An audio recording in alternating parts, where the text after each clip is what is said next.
What's going on, guys? Welcome back to the channel. It is Height Over Heart MMA.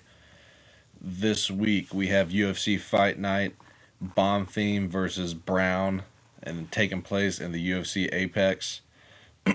So first thing we're going to do is take a look at last week's card and see how we did. Alright, so first fight of the night. Toledo Alencar versus Carnelossi. Alencar gets it done. Third round submission, not much to talk about there. Pretty competitive fight, but Carnelossi can't defend a takedown. Our bet on Alencar money line cash there as well. Next fight up, Suk Young Ko versus Phil Rowe. The giraffe of the week got destroyed. Terrible showing by Phil Rowe. I knew it was a possibility that Ko could take him down and grapple him up because we've seen that happen to Phil Rowe in the past, but I thought he put up some resistance, any resistance at all. It was one-way traffic from the get-go, so Phil Rowe plus 3.5, and the Phil Rowe moneyline bet does not hit. Next fight, we got Ardeleon versus Ruiz. Ardeleon essentially pieced her up for 3 rounds. Pretty decent fight, honestly, but moneyline bet on Ardeleon hits. The minus 3.5 on Ardeleon hits as well. Next fight, we got Norma Dumont versus Ketlin Vieira. Dumont gets it done via split decision. Watching it live, I thought Vieira won the fight, but I did think round 2 was pretty close. Like, that's the round that it comes down to. And if we are going off the damage-based scoring, which is how it should be scored, I can definitely see the argument for Dumont to win. But, I mean, she is obviously the better looking of the two. She's got the dump truck. The UFC wants her to win, so I'm not really mad about it. I could really care less about Ketlin Vieira. But the plus 3.5 on Vieira does hit. Then we got Dante Johnson taking on Cedricus Dumas. Johnson with the second round submission. Did not see that one coming. But the Johnson money line hits. Fight does not go the distance hit. The KO prop does not hit. Dumas actually looked kind of decent starting out in this fight. I'm like, shot a takedown, got a cradle, but I think he's basically showing up for paychecks at this point. I mean, he was throwing, rolling thunders off his back and everything else, and Dante Johnson, kept his composure. Definitely some worry there, so we need to watch him in future performances, but got it done in the UFC debut. Next fight, we got Kwamba taking on Chang Ho Lee. Kwamba ends up getting it done via decision. Very close fight. Lee controlled the entire first round with a body triangle on the back, and I think essentially blew up his legs with lactic acid and just wasn't exactly the same after that first round. But decent scrap. The Lee bet does not hit, but the plus 3.5 does. Then we got Billy Elikana versus Kevin Christian. Elikana gets it done via submission, knocked him down with a right hook in round 1, and then jumped on his back and subbed him. I was gonna say it was looking a little scary there for Elikana in the beginning. He was getting touched up with the kicks from the outside. But, sadly with these giraffes, man, it's just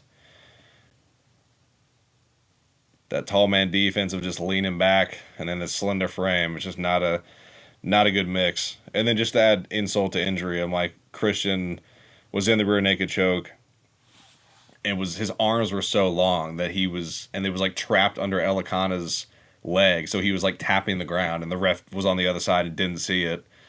And so we ended up going out cold despite tapping. But, and once again, just another referee blunder. I mean, this is starting to get ridiculous. We'll talk about that here in a second. Then Nascimento versus Durden. Nascimento gets it done via Submission in the second round. Drop Durden with a short little elbow in close. Durden shoots in on a desperation takedown. Nascimento locks up the sub.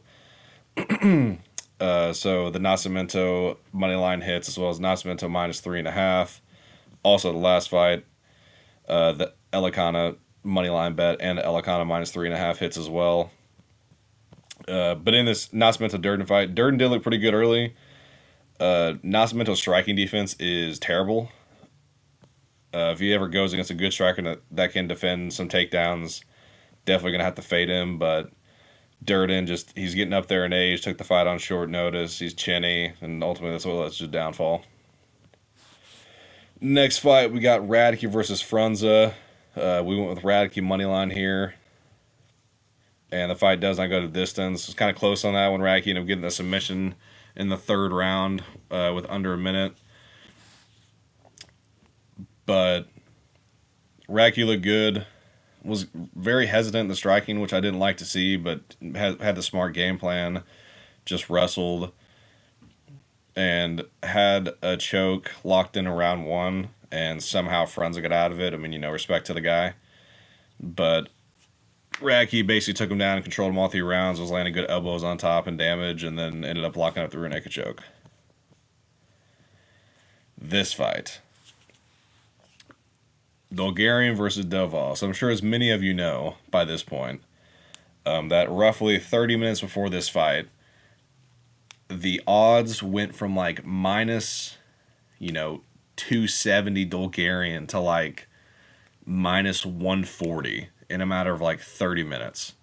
And then also the Doval finish round one prop went from like plus 800 to like plus 500. So obviously, this fight is being suspected of being fixed. Bulgarian, his body looked weird. I'm not 100% sure if it was a situation where he had an injury and it somehow got leaked, or if he just blatantly threw the fight. Because if that's the case, he's going to be going to prison. But as of now, Bulgarian's been released from the UFC. I believe his fight purse is also being withheld. Doval looked good, but not really much you can take away from this performance. And the bet on Bulgarian doesn't hit, but I'm not counting that shit. Okay, I'm like that's going as the no contest. Okay, if the refs can just hand out no contest whenever they want, and this fight's gonna go down as a no contest. But this is, this is huge for the sport. Lots of other fighters are coming out now saying they've been offered to throw fights, and you hate to see it. I wish that DraftKings sportsbook I use, I wish that they would refund the bets for this fight, but it is what it is. Hope Bulgarian's out of the sport, so hopefully we'll never see him again and deal with this BS. All right, Jeremiah Wells versus Themba Grimbo. Grimbo looked good early. With the takedowns getting top control, but Wells was able to stay safe and get up. And then ultimately, Themba actually just ended up gassing against Jeremiah Wells, who, that's not usually a guy that out-cardios people. But Themba was gassed. Jeremiah Wells was able to maintain top control and ended up getting the decision. Had this fight to not go the distance. Didn't hit. It was close at times. Wells almost had an arm triangle a couple times, and I was thinking that maybe one of them clip each other on the feet, but wasn't the case. Decent win from Wells, but he's 39 at welterweight. Doesn't have a huge future. This fight. I'm getting so sick of the same freaking crap every single week with the rules in this sport and the referees and the judges. I mean, every single week, I'm seeing something I've never seen before. I love this sport, but this is some of the dumbest shit I've ever seen. So, basically, this fight is a whole lot of nothing. Ante's pressing, pressuring up against the cage. Waldo ends up shooting and clinching with him. They clinch for a little bit. Delia ends up letting go with a boxing combination. Kind of catches Waldo against the fence. and in the middle of a combination throws like a left hook that scrapes Waldo's eye with his finger and tees off. Didn't see it in real time. Mark Smith steps in, fights over. Ardelia moneyline cashes. I'm celebrating. Delia's celebrating. And then they review it, which I don't have a problem with. I'm okay with reviewing it to check if there's an eye poke, so that you can maybe turn it into a no contest. They review it, they see it's the eye poke.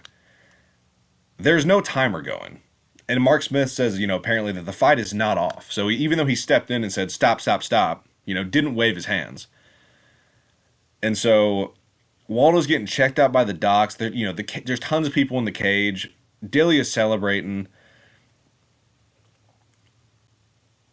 And then they're just like, oh, well, now we're going to see if he can continue and restart the fight. I'm like, you have no timer going. We have no idea how long it's been. No idea if it's been 5 minutes or, how long it's been.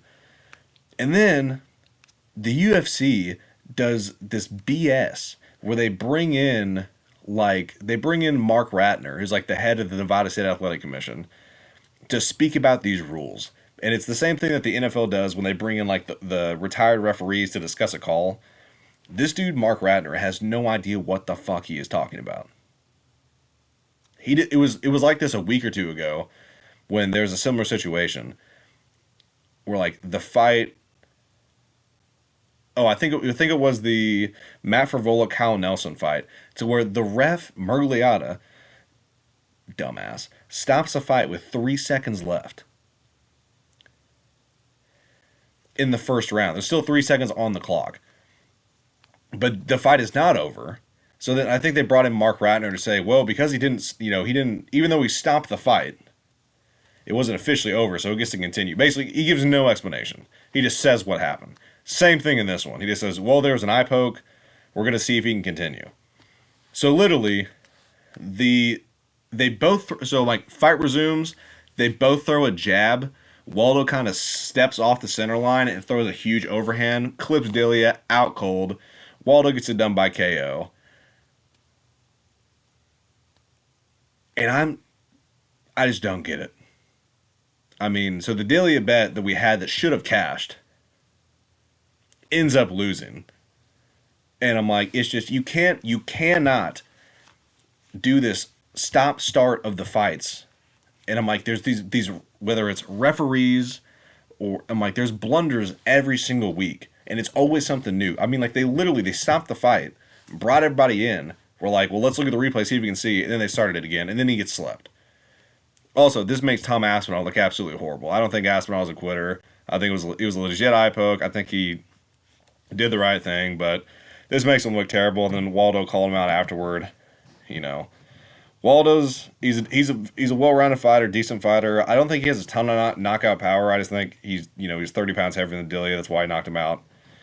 But Waldo does have a freaking chin on him, man. He might have one of the best chins at heavyweight. So definitely got to look out for him in the future. Then the main event, Steve Garcia defeating Damon Onama. Had this fight to end by KO. That bet hits. Not go the distance. Any of the unders, all those hit as well. Onama looked absolutely awful. I mean, he literally looked like he forgot to show up. He's a lot of the times he is a slower starter in the first round. But, I mean, Garcia was just on his ass from the get-go. And, I mean, was landing 3 or 4 shots for Onama's, 1. And Onama basically just skirted around the octagon on the back foot and just taking shots from Garcia. And then, ultimately, Garcia knocked him down and had him rocked and wobbling all over the place. And they ended up calling it off. So, ultimately, we had 1-0, 1-1, 2-1, 3-1, 4-1, 4-2, 5-2, 6-2, 7-2, 7-3, not counting that one. So 7-2-1, 7-3-1, 7-4-1, 8-4-1. So not a bad card. Not counting the Bulgarian one. The Delia fight definitely could have gone our way, but I don't know. I'm just sick and tired of seeing this crap every single weekend. But all right, I'm gonna get into This week's fight night card, Bonfim versus Brown. So, first fight of the night, we got Robert Valentin versus Jackson McVey. This fight's taking place in the middleweight division. McVey, coming off that loss in his UFC debut to Bruno Ferreira, lost by sub. Didn't really see a whole lot in that fight. Then Valentin was on the Ultimate Fighter. He's 0-3 in the UFC. Just got slept by Atiba Gauthier. Just do not bet on this fight, for one. Do not bet on this fight on picking a side. I think this fight is not going to go the distance. I think that's pretty much a lock. But do not pick a side on this fight. Valentin is 0-3. McVey is 6-1. I mean, these guys, neither one of these guys are good. Neither one is UFC level. But to make a pick, I'm going to go with Valentin just because I don't think McVey has faced very good competition on the regional scene. And that's pretty much it. Not really much of a breakdown on this one. Do not bet a side in this fight. Just bet does not go the distance and call it a day. Alright, next fight. Taking place in the UFC Bantamweight division, we got Miles Johns versus Daniel Marcos. This fight was thrown together on relatively short notice. I believe that Marcos was supposed to fight on this card, and then Johns was supposed to fight here in a week. But I guess both their opponents fell out, so they've made this matchup. Daniel Marcos was undefeated up until his last fights where he lost to Montel Jackson. He's a very good striker. A very technical striker. Doesn't have a whole lot of power, finishing ability, but very technical striker. Lost to Montel Jackson. I think he lost to Yanez before that, and then I also think he did beat Castaneda. But then I think that he lost to Davey Grant. So really, this guy could have 3 losses in the UFC, but he's just been on the right side of some judges' decisions. Johns, on the other hand, he's a wrestler at his base, wrestled a lot when he first came into the UFC, and then fell in love with his hands, being primarily a striker. Now I feel like he's kind of finding that flow of mixing it in together. He's coming off a split decision loss to Gene Matsumoto. Matsumoto's a very good fighter, very well-rounded, does get hit a lot, but still a very good fighter. And I'm going to pick Miles Johns in this spot. I'm not a fan of Marcos. I do not think that Marcos is legit. I think he's lost. He should have 3 losses on his record. I've just never been really impressed by him. Like, yeah, he's a decent striker, but not a ton of finishing potential. I don't know. There's just something about him. Honestly, I think it was when they read that Davey Grant split decision and he won. He was like shocked that Davey Grant won the fight on one of the judges' scorecards. And like him and his coaches, that image just rubbed me the wrong way. But Miles Johns has the experience. I think that he can get the wrestling going here. I think the power on the feet is something that Marco's going to have to be a little wary of. Johns will slow down in the 3rd round. It's just what he does. But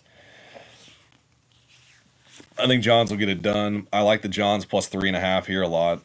I think that he's guaranteed to probably win the 1st round at least. And then see how the rest goes. All right, next fight.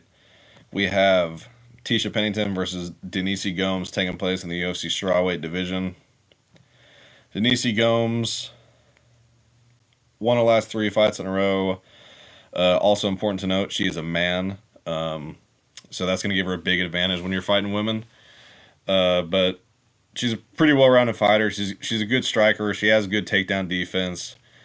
Is one of the rare women, quotation marks around that, by the way, that has true one-punch knockout power. She's coming off that KO win over Elise Reed in her last fight. Then you got Tisha Pennington, also formerly known as Tisha Torres. She came back off her layoff from being pregnant a year ago, beat Carla Esparza, and then just beat Luana Pinheiro. She is a well-rounded fighter, no finishing potential whatsoever. She throws a lot of volume. She's started mixing the wrestling later in her career. But that last win, Pinheiro is not good, and that fight was relatively close. I mean, Pinheiro's 0-4 in the UFC, 0-4 in her last four in the UFC, or 0-3 or something like that. And I just don't think she's very good. And that was a very competitive fight. And I'm like, minus a takedown or two here or there, she could have gotten the decision. And Pennington is 36 years old. Denise Gomes is 25. Also, like I said before, the biggest factor here, Denise Gomes is literally a man. So the pick is going to be Denise Gomes. Tisha's tough. I'm going to say she doesn't get the finish, but I'm going to go Gomes here on the money line play. All right, next fight, we got Josh Hokit versus Max Gimenis taking place in the UFC heavyweight division. Gimenis, I guess, is a big-time jiu-jitsu guy that is making his UFC debut, and then Hokit, on the other hand, former Division I wrestler and football player at Fresno State. Coming off that win on the Contender Series where he got the TKO finish in the second round, I honestly don't think he looked that good. I mean, he basically had all of his takedowns stuffed in the first round and was kind of hanging on to the guy for dear life. But in doing so, that gassed the other guy out, who was just an obese guy. And just kind of lied there and got beat up in the second round and they stopped the fight. I'm going to pick Hokit in this fight. But do not bet this fight.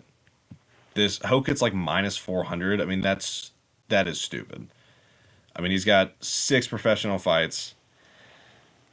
Yes, he's a better athlete. But we don't know if he can take a punch. We don't know if he can defend a submission. We don't know if his gas tank is that great, and we only saw him go into the beginning of the second round. So I'll take Hokit for the pick.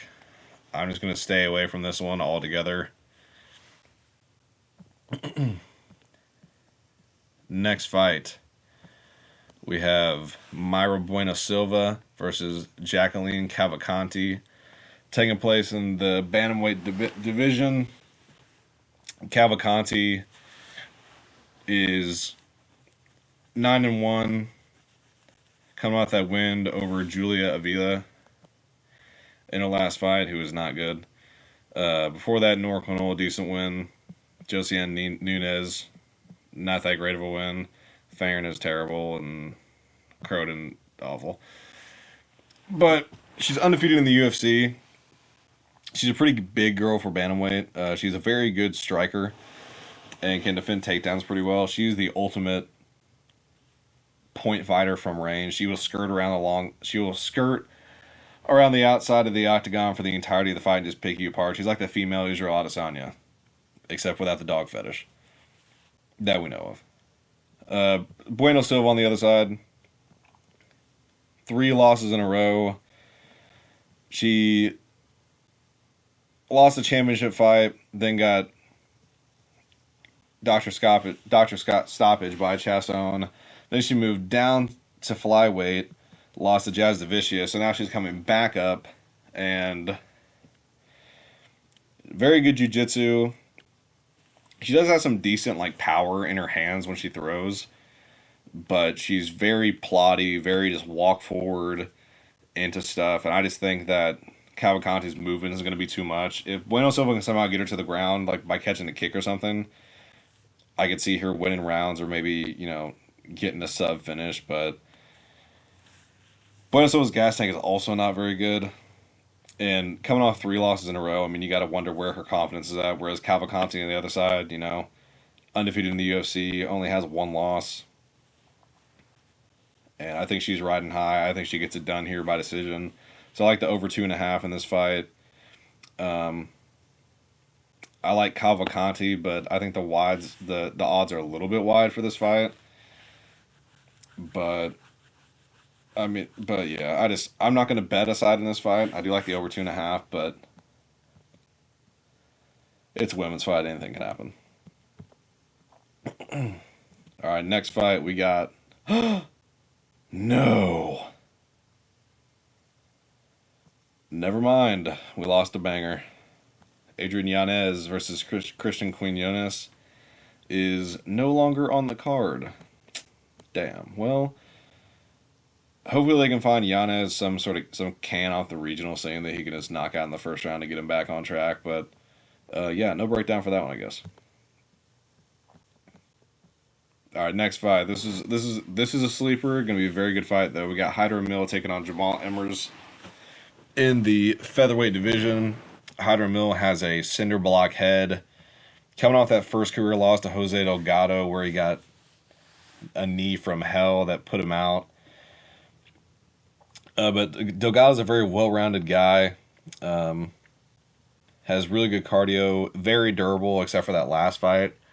But I kind of think that was a one-off. I mean, Delgado, as we saw in his last fight with Nathaniel Wood, is very dangerous. And I think it was just kind of like the perfect shot that caught Amil right on the chin that put him out. But I don't think that's going to be something to worry about here. We got Emmers on the other side. Emmers is tall for this weight class. Had a mixed bag of success. He's not bad, but he's kind of like that knockout win over Gabriel Miranda, where Miranda did get him down in the first round. And Emmers is a very good striker, but he has this problem of like he overswings for the knockout and puts himself out of position a lot of the time. And I think this fight right here, this KO loss to Nate Landwehr, I think is going to look very similar to this fight. I think Emmers is going to come out guns blazing, probably looking to take Amil's head off. I think Amil is going to survive a little bit of an early onslaught and then put the pressure and the pace on and then end up finishing Emmers in the second or third round. So I like the Amil money line. I like Amil plus 3.5. I like this fight to not go the distance, but Amil is going to be the pick. All right, next fight. We got another pretty good fight here in the middleweight division. We got Marco Tulio versus Christian Leroy Duncan. CLD, very good striker. He'll mix in the grappling, like he'll clinch a lot. He is very good. He has a lot of skill. He's pretty athletic. Coming off that spinning elbow win over Eric Anders. Tulio on the other side, coming off that win over Trayshawn Gore. 2-0 in the UFC, both knockouts. Very good striker, pretty well rounded. Does have knockout ability, and I think he's also just a dog. I think that's the biggest difference in this fight is that I think Tulio is a fighter, and I think that CLD is an athlete that's job is fighting. So, and also CLD has some of the worst fight IQ I've ever seen. I mean, the dude spins constantly for no reason. He'll clinch in fights that he should just strike, and he'll, strike in fights where he should clinch. And also we've seen it where, he does go up against another big body and a guy that is dangerous in the Gregory Rodriguez loss that he has, that he can be pushed around and manhandled, and he can be broken a little bit. And I just think Tulio here, he has the knockout power. He has the grappling that he can mix in if he needs to. And most importantly of all, he is hitting Norma Dumont. So when you're coming home to Norma, you can't lose. So we're going to pick Marco Tulio in this fight. I do like the Tulio money line here as the play. But we're going Tulio, Mr. Dumont, to get it done. All right, next fight, we got Ricky Simón versus Raoni Barcelos taking place in the bantamweight division. Barcelos is old as shit. He's like 40. But he does have 3 wins in a row, coming off the shell of what Cody Garbrandt once was. And then he did beat Peyton Talbot and beat Quinonez before that by sub. Very well rounded. His game plan mostly is to wrestle, but he can strike if he needs to. Simón on the other side, coming off back-to-back wins. He is a come-forward wrestler. He's going to push the pace and get in your face. He does have a little bit of power in his hands as well.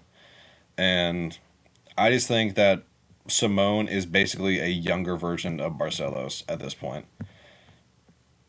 Barcelos, I don't believe is going to be able to take Simone down. I think he has the much worse chin. Simone could connect and knock him out.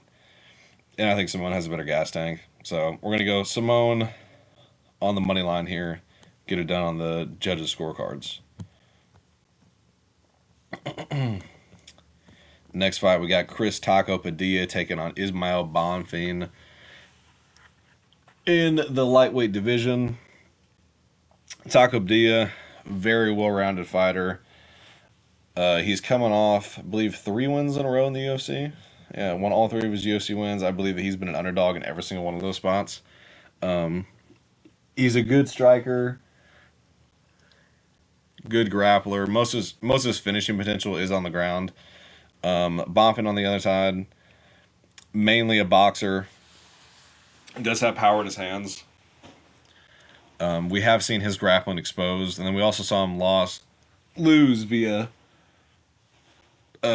question mark kick in his last fight, where he got kicked and he got wobbled, then made it to the corner and basically told his corner that he couldn't see, and then ended up calling the fight.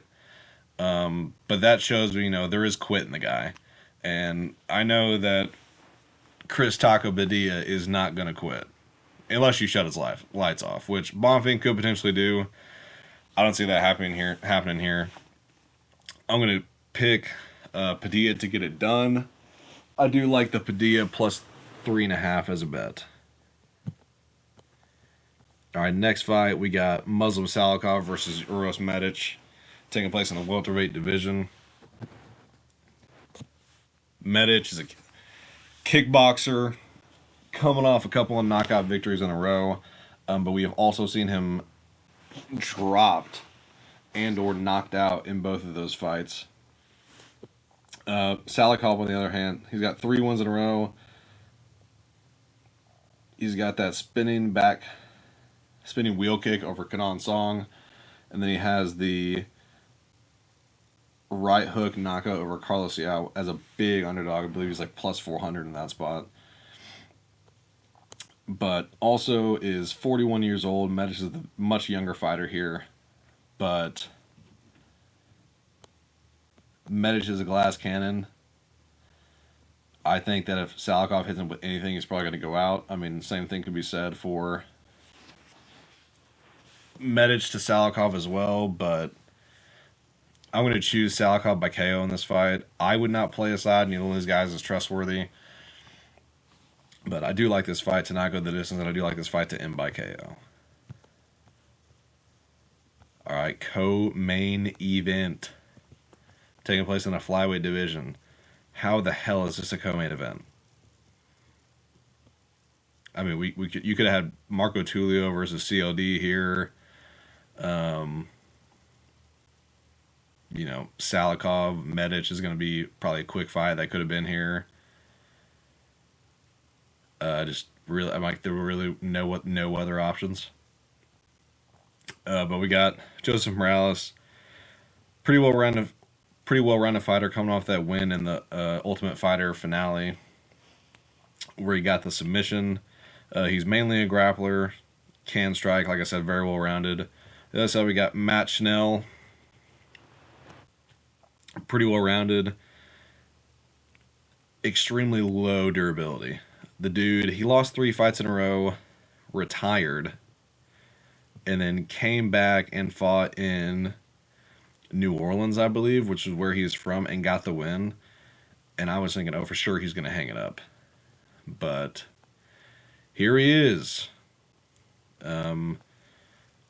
Morales is going to be the pick here. I mean, you can't trust Matt Schnell at this point. I mean, Matt Schnell is chinny. He's prone to getting submitted. Morales is the younger guy. He's hungrier. He just got back into the UFC, looking to make a name for himself. Co-main event spot here. I think he's going to go out there and put on a statement. So I like Morales money line. I like Morales minus 3.5. I think he gets the job done here with relative ease.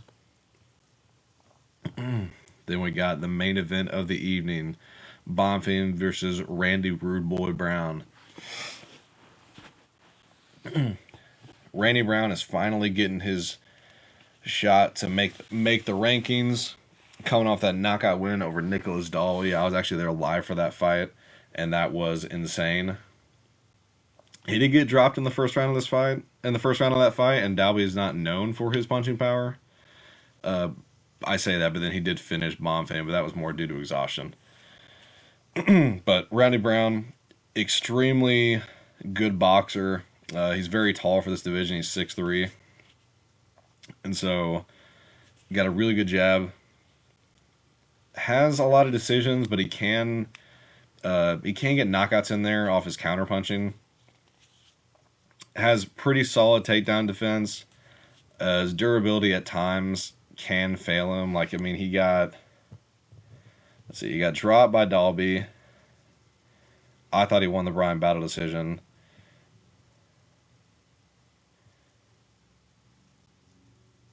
Had some adversity against Wellington Turman. Got knocked down and then choked out by Jack Della. But he got knocked out by Nico Price from a back fist off the bottom back in the day. That's just one of those things that comes with being one of these tall, lanky dudes. I mean, you just the durability is just not there unless you're Kevin Holland. Somehow Kevin Holland has like this god tier durability for being a tall, lanky guy. On the other side, you got Gabriel Bonfim, 18-1. His only loss in the UFC is to Nicholas Dalby in his second fight in the promotion. He basically had finished everybody up to that point and finally ran into some adversity in a guy that he couldn't finish, ended up gassing out and got finished. Since then, he rattled off 3 straight wins. He did not beat Stephen Wonderboy Thompson. I will die on that hill. He did not beat him. But we also saw in that fight that he does look human. Wonderboy, who back in the day had pretty good takedown defense, nowadays not so much. But Bonfim in the second and third round really couldn't get his takedowns going at all. And we saw that he wanted nothing to do with Thompson on the feet. Basically just held him against the cage. His gas tank, even in a 3-round fight, did not look good. So I'm going to pick Randy Brown here. I like Randy Brown. I like watching him fight. I also I'm not sold on Bonfim. I'm sure some of that is bias or the fact that, he did get that win over Wonderboy in his last fight when I think he didn't win. I think it was a robbery. So I'm sure that's playing into it, but Bonfim can definitely get a finish early here. Like I said, Randy Brown is not the most durable guy in the world. But I think if this fight goes into round 3 and Randy Brown is still there, that he's going to take over. I think he's going to be jabbing him at range, picking him apart with the teeps up the middle. And I'm going to go with Randy Brown by 4th or 5th round TKO. I think Bonfim is going to get really close to finishing Randy Brown in the first round. I think the second round will be a little bit more competitive, and then I think the third round is when Rude Boy will start to take over. Bonfim is going to be gassed. I also think that, if you're Bonfim, your brother's fighting like a few fights before you. If he gets beat by Padilla, that's going to be a blow to your psyche as well. So I think Randy Brown is going to get it done here in the main event and finally enter the rankings.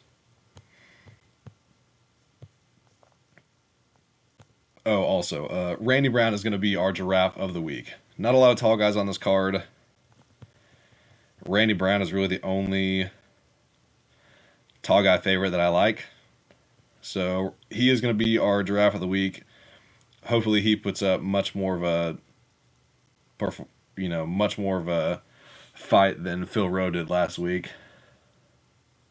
Because that was just once again terrible. But starting off 0-1, we're going to turn it around. Randy Brown will lead us to the promised land. He will get it done for all the drafts out there. So just to recap the card, we're going to go Valentin by finish. We'll say